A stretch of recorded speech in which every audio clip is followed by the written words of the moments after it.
بسم اللہ الرحمن الرحیم۔ آئیے ہم سب جانتے ہیں کہ عقیقہ کے گوشت کو کون کھا سکتا ہے اور کون نہیں کھا سکتا ہے۔ ابن قدامہ حنبلی رحمۃ اللہ علیہ بیان کرتے ہیں کہ عقیقہ کا گوشت صدقہ کرنے اور ہدیہ دینے میں قربانی کی طرح ہے، یعنی جیسے قربانی کے گوشت کو غریبوں کو بھی دیتے ہیں، رشتہ داروں کو بھی دیتے ہیں اور آپ خود بھی کھاتے ہیں، اسی طرح عقیقہ کے گوشت کو ماں باپ بھی کھا سکتے ہیں، رشتہ دار بھی کھا سکتے ہیں اور غریب بھی کھا سکتے ہیں۔ لہٰذا عقیقہ کرنے والے کے لیے مستحب طریقہ یہ ہے کہ وہ عقیقہ کا گوشت خود بھی کھائے، رشتہ داروں کو بھی کھلائے اور غریبوں کو بھی کچھ گوشت دے دیں۔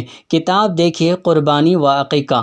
اللہ تعالی ہم سب کو بچے کی پیدائش کے 7ویں دن عقیقہ کرنے اور بچے کا سر منڈوانے اور بچے کا نام رکھنے کی توفیق عطا فرمائے، آمین۔ کتاب دیکھیے صحیح بخاری۔